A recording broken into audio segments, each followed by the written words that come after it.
Japan में इन दिनों 5 जुलाई को लेकर काफी चर्चा हो रही है। इसकी वजह है मंगा आर्टिस्ट रियो तात्सुकी की ये भविष्यवाणी, जो उन्होंने 1999 में अपनी किताब द फ्यूचर आई सॉ में की थी। इस किताब में उन्होंने दावा किया था कि 5 जुलाई को जापान में एक विनाशकारी सुनामी आएगी, जो 2011 की भयानक तोहोकू आपदा से भी बड़ी हो सकती है। रियो तात्सुकी को अक्सर जापानी बाबा वेंगा कहा जाता है। उन्होंने कोरोना वायरस, राजकुमारी डायना की मौत और 2011 के भूकंप सुनामी की पहले से भविष्यवाणी की थी। उनकी भविष्यवाणियां मंगा के रूप में प्रकाशित होती हैं, लेकिन कई बार सच भी हो चुकी हैं।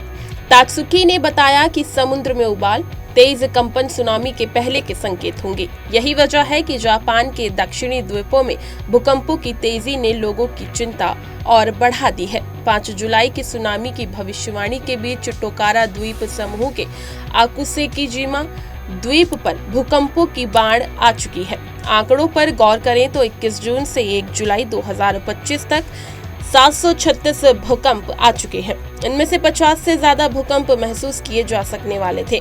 अधिकतर झटके 3 से 5 तीव्रता के बीच थे। जापान के 7 पॉइंट स्केल पर कुछ भूकंप इतने शक्तिशाली थे कि अलमारियों से सामान गिर रहा था। आकुसेकीजिमा एक ज्वालामुखी द्वीप है जो समुद्र तल से 150 मीटर ऊपर स्थित है। भले ही सुनामी का खतरा भौगोलिक कारणों से थोड़ा कम है, लेकिन भूकंपों की बढ़ती आवृत्ति ने बड़ी आपदा की आशंका की ओर और बल दिया है।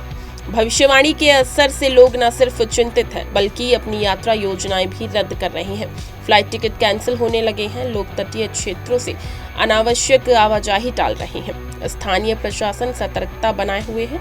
आकुसेकीजिमा गांव में 60 वर्षीय सामू सकामोटो, इन्होंने कहा कि इतने भूकंपों के बाद ऐसा लगता है कि जमीन अब हमेशा हिलती रहती है।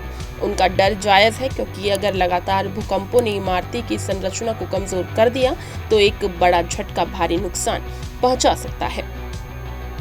जापान मौसम विज्ञान एजेंसी यानी JMA ने सुनामी की कोई आधिकारिक चेतावनी नहीं दी है, लेकिन उन्होंने भूकंप गतिविधियों पर नजर बढ़ा दी है। विशेषज्ञ मानते हैं कि लगातार भूकंप किसी बड़े झटके का संकेत हो सकते हैं। यानी जहां तात्सुकी की भविष्यवाणी को वैज्ञानिक मान्यता नहीं मिली है, वहीं भूकंपीय गतिविधियां गंभीर चिंता का विषय जरूर है।